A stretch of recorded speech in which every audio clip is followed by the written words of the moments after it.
Innovating Education Learning World in association with WISE, an initiative of Qatar Foundation. At various times throughout history, entire populations have been denied their identity. Today, efforts are being made to preserve traditional culture and language. Our first story takes us to the Caribbean island of Guadalupe, part of France.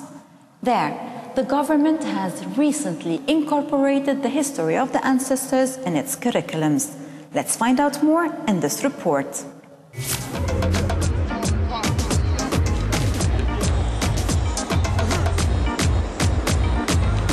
This is the largest school in Guadeloupe, and this mural commemorates 150 years since the abolition of slavery in 1848. Since 2000, the subject has been taught in schools here.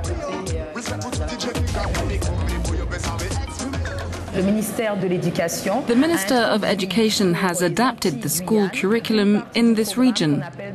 So here we teach some things that aren't necessarily taught all over France. The history of slavery and the slave trade, for example, are taught as well as other subjects. So we're allowed to go further into it. And we have an extra hour a week to teach these subjects.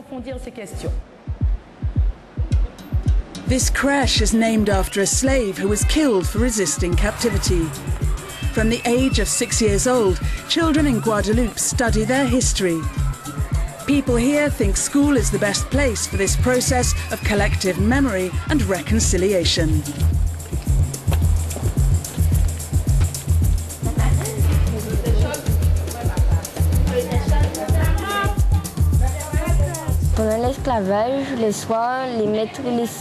During slavery, the masters let the slaves rest in the evening and they danced and they played drums.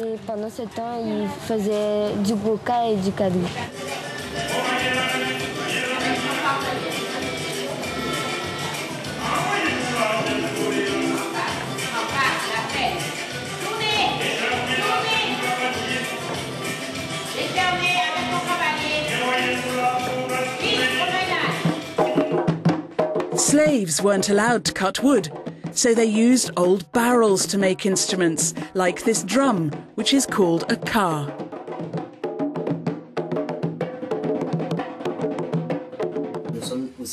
We live within the French system, so it's right that we should learn how this system functions for when we grow up. But I think it's also important to learn about our traditions in Guadeloupe.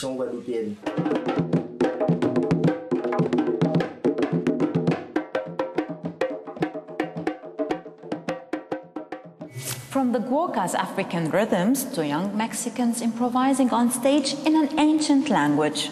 For these students, campesino theater is about more than preserving a traditional culture. It's also a way of reviving and teaching one of Mexico's indigenous languages. Here's our report.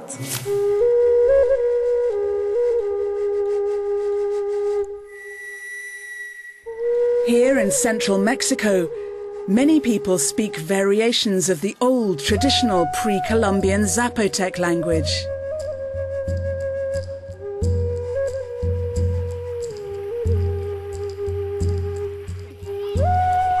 Theatre is used to keep traditions alive in the face of encroaching westernization.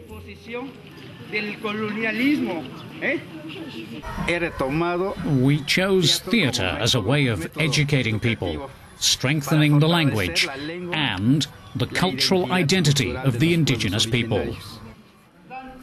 Teatro Campesino is specific to this region. The locals are the actors. There's no script, just a canvas. The language is Zapotec and the themes are indigenous community life, the generation gap, ancient myths and traditions.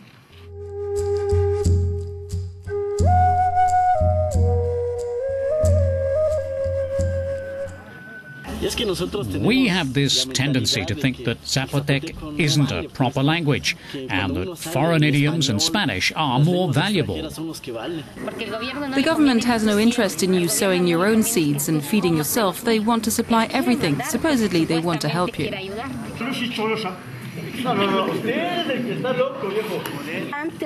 In the past, men were seen as better than women. Women had to stay at home and cook.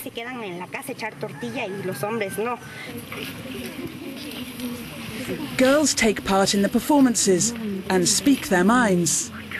Mi preocupación siempre ha sido la armonía, el respeto y el entendimiento comunitario. Por ello, y para que ustedes se vayan olvidando eso de que Dios Quetzalcóatl, que Dios del cielo, que Dios de la lluvia, eso ya no sirve, señores.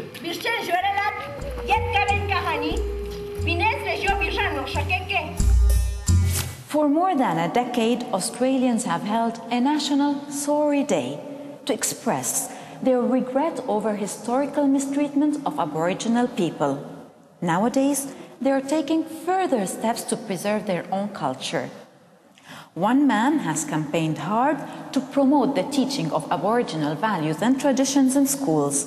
Here's his portrait. I think that Aboriginal education has given me my start in life. And without that start, I wouldn't be here. Without that start, I wouldn't be advocating for Aboriginal education and the education of all children. Black and white together, all of us together. A schooling that reinforces Aboriginal interests, values and visions is what I'm passionate about. I grew up on an all-Aboriginal community 2 hours from the main area of Adelaide. My education, I was always surrounded by schools. My mother was the first female Aboriginal principal in Australia. She founded the first urban Aboriginal school in Australia, the Guadalupe School. We live in a dominant society, so we have to educate our kids to be proud of themselves, but to be able to work in a society that they're going to have to do in the future. But to make two-way education really important.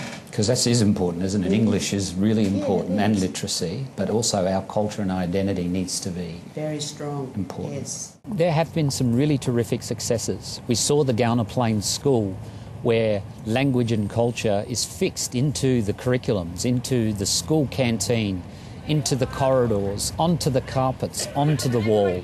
And I think one of the key successful ingredients to an Aboriginal education is a school that reinforces the identities and cultures inside the school and does never ask the children to leave their languages and identities at the school gate. Identity is in our flag that's flown out the front. We also need teachers, trained Indigenous and non-Indigenous teachers, to know all of the art and science about teaching Aboriginal children and Aboriginal education. And that's what I've been on about in the new national curriculum for Australia. Schools are the place where we learn to share. I think it also will allow Aboriginal and non-Aboriginal people in Australia to come together, to share their histories, to share their languages, their cultures. After all, Aboriginal languages are Australian languages, are Australian cultures, and Australia really deserves to have these languages live on.